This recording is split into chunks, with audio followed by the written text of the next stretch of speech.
COVID-19 has placed unsung heroes on the front line, particularly nurses who are relentless in the fight to ensure people survive this virus.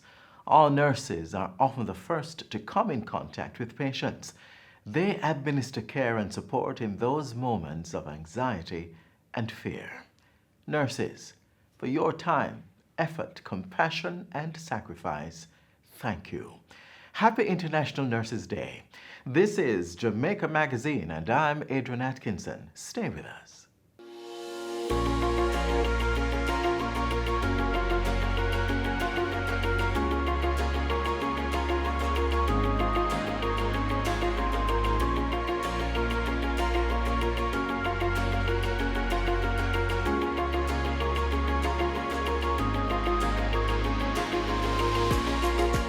An important message from the Ministry of Health and Wellness. What to do if you think you have been exposed or are experiencing signs and symptoms of COVID-19. Immediately call 888-1-LOVE.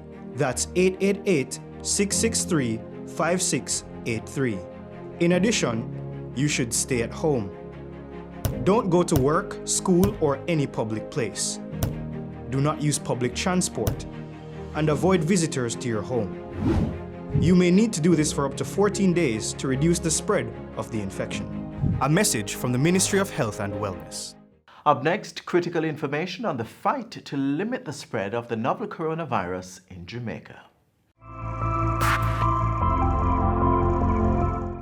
We have decided that from Wednesday, May 13th, the curfew hours will be adjusted. So on Wednesday, the 13th of May, the new curfew hours will start at 8 p.m. to 5 a.m. the next day, for each day up to Sunday, the 24th of May, 2020. Sunday, the 24th of May, 2020 would be the day before we celebrate or mark Labor Day. Labor Day this year would be on the 25th of May, Monday, the 25th of May, 2020. So what we're going to do, as we did for the Easter weekend, is to have a tighter curfew which would start on the Sunday before Labor Day, and the curfew hours would be on Sunday the 24th of May at 3 p.m. to 8 a.m. the following day, which would be Monday, Labor Day, and then 3 p.m. on Monday, Labor Day, to 5 a.m. on Tuesday, the 26th of May, when we would commence a new curfew cycle. And at that time, on Tuesday the 26th, the curfew would start at 9 p.m. to 5 a.m. the next day.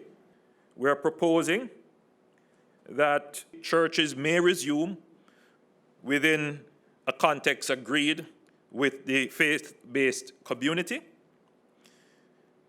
The physical distancing rules to apply within the sanctuary or worship space, persons being arm length apart. Bars will be open from 11 a.m.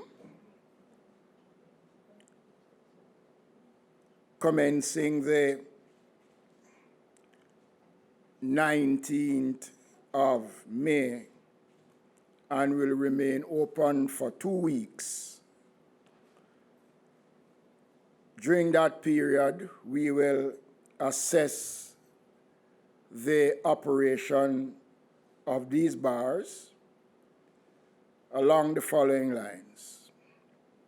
The social and physical distancing must be maintained. We are expecting that no more than 5 persons, including the bartender, shall be in the bar at any one time. All seating arrangements outside the bars must be maintained. Physical distances of 6 feet between each single seating unit. There shall be no stools, no benches, chairs, nor table for persons within the bar. There shall be no events that promote social gathering, such as parties and round-robin events. Bar doors and windows shall remain open during the operating hours. It is required that all persons operating and attending the bars must wear face masks. Bartenders, we would encourage persons working behind the counter, if possible. If you can get a face mask, we would encourage you to wear a face mask, and also that protective clothing be worn in the execution of the duties inside the bar. Each bar must establish a sanitation station for proper washing of hands and maintaining sanitation protocols that will be set out by the Ministry of Health and Wellness. All bars are asked to display proper signage to advise persons of the protocols that will operate. The Jamaica Constabulary Force, the Municipal Police, the Social Development Commission, and the Ministry of Health will inspect and ensure that all these protocols are observed. There are 2 flights that will come in from the United States on Wednesday. One will come from Fort Lauderdale and one will come from New York. Both are fully booked. 96 Jamaican nationals in each flight, all returning, having gone through our process with the overseas missions, that is our Consulate General in Miami, our Consulate General in New York, and our embassy in Washington, which have worked together with the Consular Department in Kingston to identify the vulnerable and hardship cases and those persons with particular challenges to return to Jamaica. And we look forward to welcoming them in accordance with the protocols that have been agreed.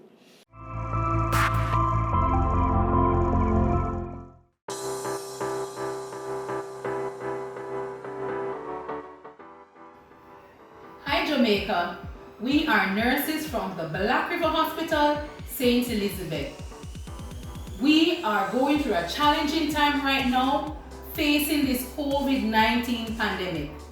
We implore you all to listen to the guidelines set out by the government of Jamaica. Be strong. Be wise. Play your part. Keep your social distance. Wash your hands frequently with soap and running water. Wear your mask. And remember, we will get through this together. For we are persuaded God will see us through.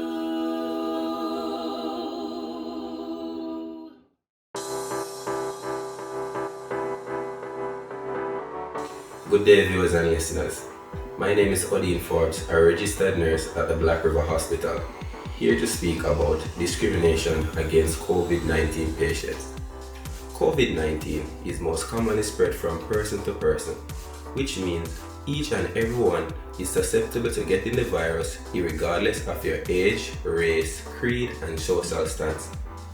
Contracting COVID-19 is not a death sentence. Persons have been making full recoveries after getting the virus. Let's stop the discriminating and live up to our motto, out of many, one people, and be loving and caring Jamaicans. Just a simple touch of love can aid in the full recovery of these patients. COVID-19 patients are individuals like yourself and I. So let's stop the discriminating and make Jamaica COVID-19 free. Thank you.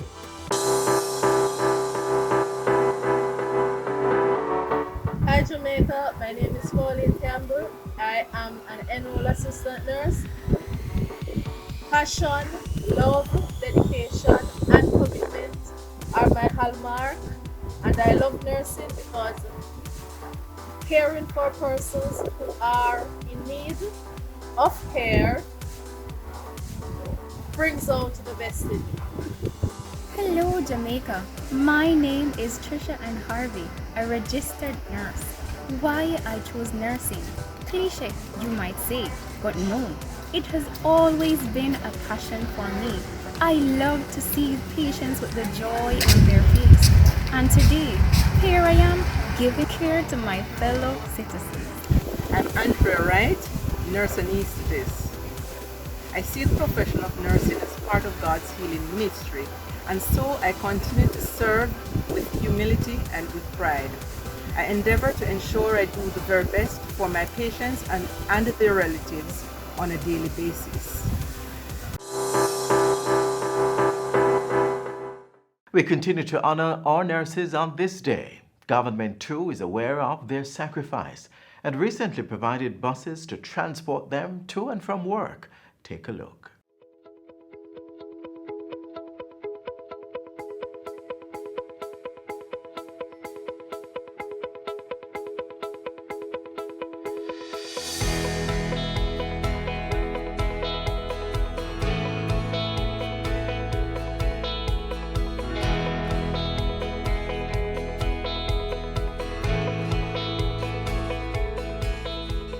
This is the year of the nurse and the midwife 2020.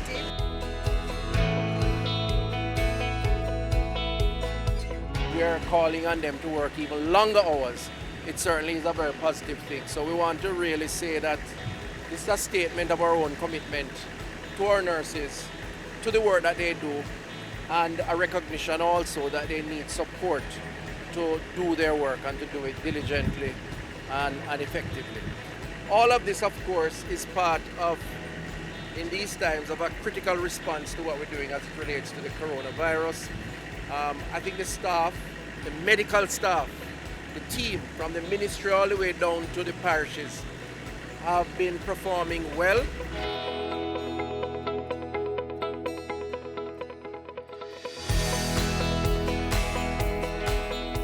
So far, we have 11 loaner vehicles that have been loaned to the various regions, as well as a donation of a Toyota Coaster bus by Guardian Life, which would make it 12. And today we are here to hand over 4 more vehicles that will be used for transportation of health workers, and that is 2 28-seater buses and 2 12-seater buses. And this is a collaboration between the Southeast Regional Health Authority and the Jamaica Public Service. It is opportune because, as you know, we have instituted a curfew which has been extended, and of course that makes it even more difficult for the public health workers to be able to get transportation, especially during the peak hours of the curfew.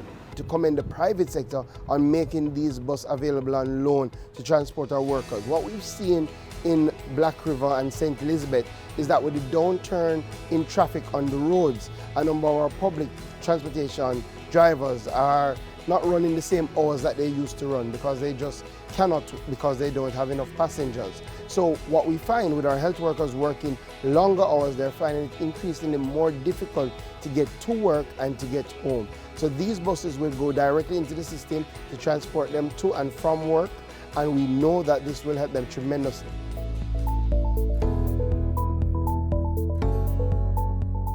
We have benefiting from this, KPH, Bustamante Children's Hospital, Spanish Town Hospital, Princess Margaret Hospital are all benefiting. And we're talking about 40 to 80 health workers that will be transported, assuming social distances on the bus, 40 to 80 health workers that will be transported over the next 6 to 7 weeks, 7 days a week. That is morning and evening. That is a tremendous amount of assistance to our health workers, frontline workers. You're talking about 32 pickup points along 4 routes that will be done, which is quite magnificent.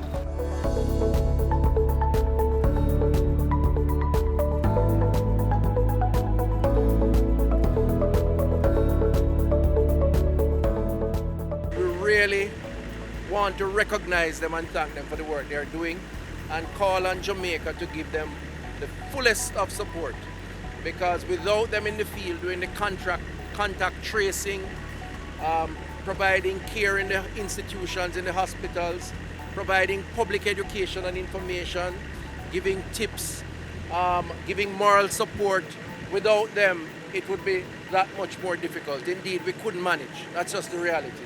And so I really want to use the opportunity to say all of us need to give our healthcare workers the maximum support. And in whatever way you think you can even just encourage them verbally, it is well worth it, because this is a time when we need them more than any other group in this country to overcome this particular challenge. We thank you very much for helping to alleviate the situation of the nurses at this time. The Nurses Association, thank you very much.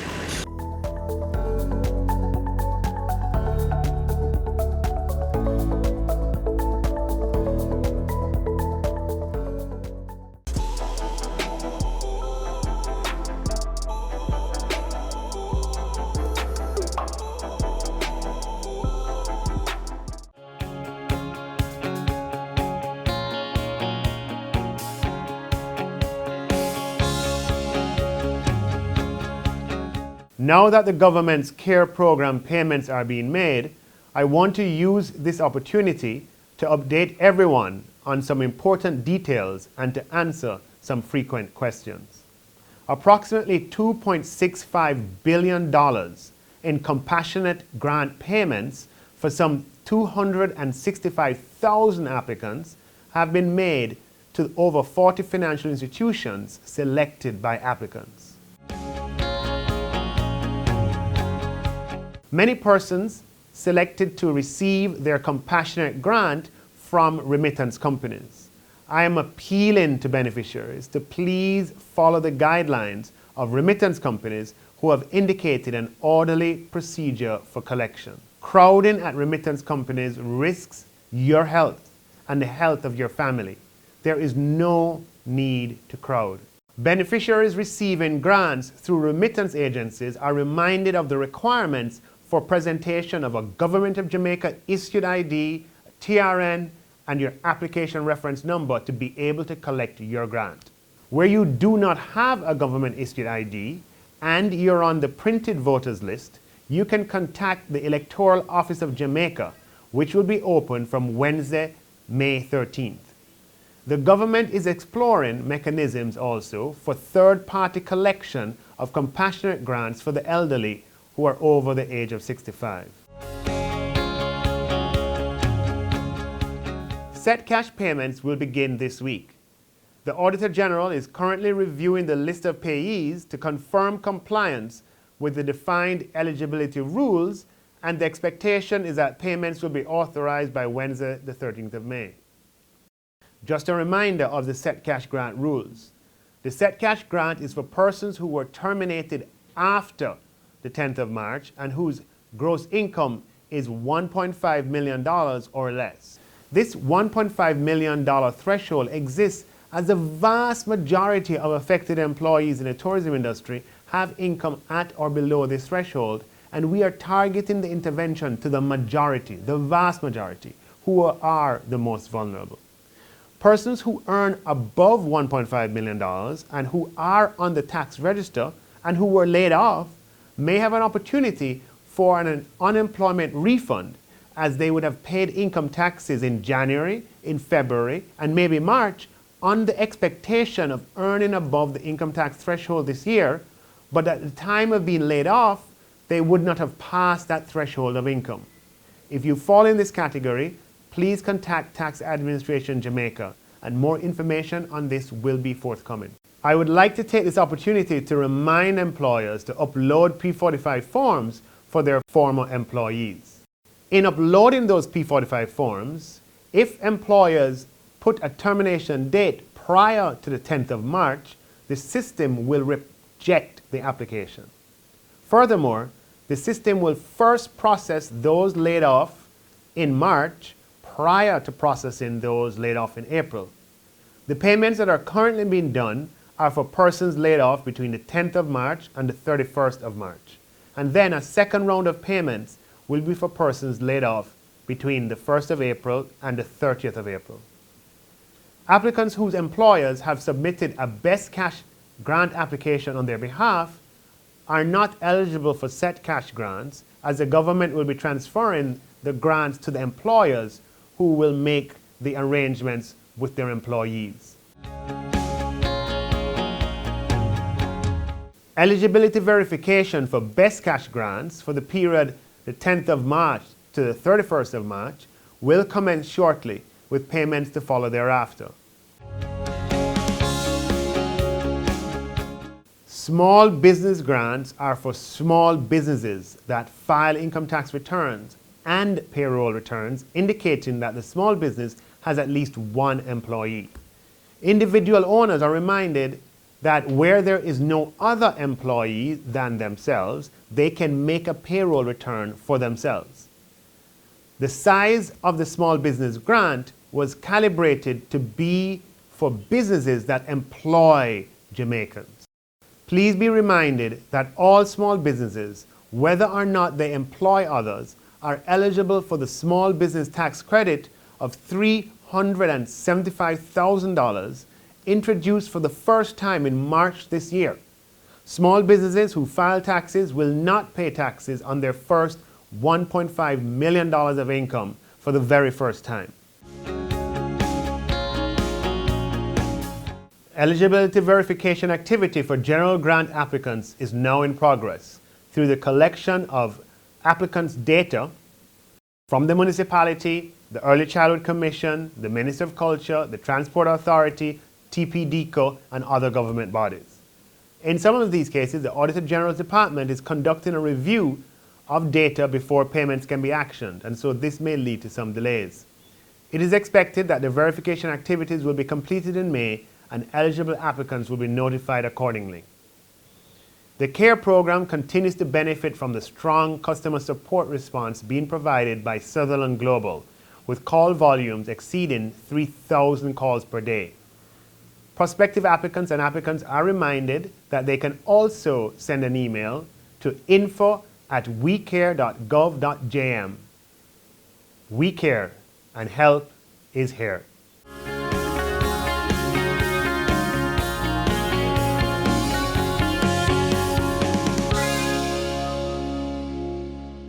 There is one industry that COVID-19 may have slowed down, but definitely not stopped, and that's trading. Jamaica's borders may be closed to incoming passengers, but goods are still being shipped in and out of the island daily. Take a look. These necessities are among the items that COVID-19 has accelerated the need for in global trade.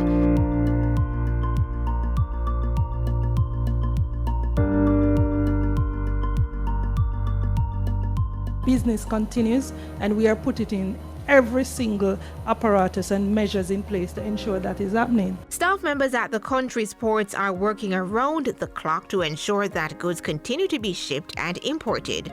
Their work is even more critical as quite a few local companies have seized export opportunities brought on by the pandemic.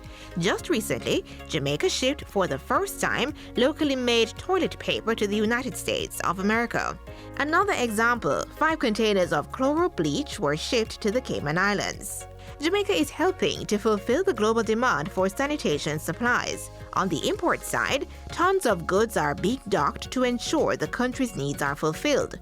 For instance, the testing kits and personal protective equipment needed to combat the novel coronavirus. This virus causes us to be in a process of reimagination of collaboration, of cooperation, of partnership, being solution-oriented. So it forces us to build on our productive capacity and to keep our industry alive. Government has also extended the renewal process for the Productive Input Relief Program for approved manufacturers. The relief program has been extended for 6 months. It allows about 486 manufacturers to import raw materials free of certain duties and taxes. The use of telecommuting and teleworking policies are also applied to ensure that staff are adequately available for the various concerns of customers. Our customs automated system that remained robust and facilitated the online submission of declaration. To date, we know that 90% of all our documentary transaction comes through that system, and it allows for our customs brokers and any other entity that uses the system to use it at anywhere in the world, which we feel that is significant to business continuity. We are open for business. We are open for 24-hour operations. And we want to assure the public, certainly want to assure our international partners, our regional partners, and certainly the Jamaican public that Kingston Wharf is prepared to do whatever it takes to ensure that the country continues to receive steady supplies of cargo, of raw material. Once it can get in a ship, Kingston Wharf will ensure that it's taken off and it reaches the distribution trade within acceptable time. We have been collaborating closely, even closer, with customs and the port operators on a daily basis since COVID, in order to ensure that we're meeting the requirements of the law of the country and that we're putting things in place that our customers, our manufacturers, our barrel customers are meeting those requirements and that we're still getting the cargo to them on a timely basis. At the same time, industry stakeholders are doing everything to ensure that health and safety protocols are adhered to. Collectively, we stand resolute in supporting the government of Jamaica in the fight against the pandemic.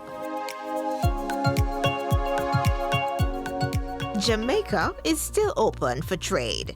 Importers and exporters are encouraged to utilize Jamaica Customs Agency online channels. These include its live chat and customer relationship and feedback platform. These may be found on its website, jacustoms.gov.jm. Contact with the Jamaica Customs Agency may also be made via email at public.relations@jca.gov.jm and quick.response@jca.gov.jm, or call them at 876-922-5140-8.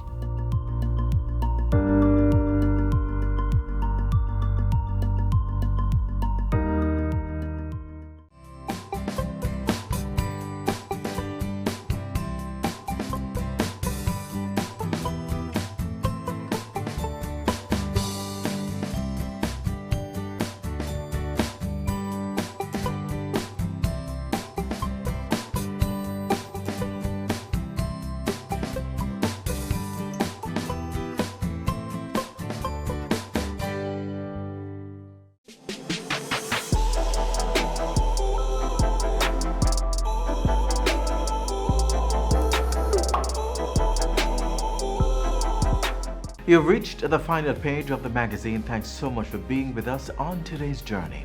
Another Jamaica Magazine unfolds tomorrow, so come back, same time on this same station.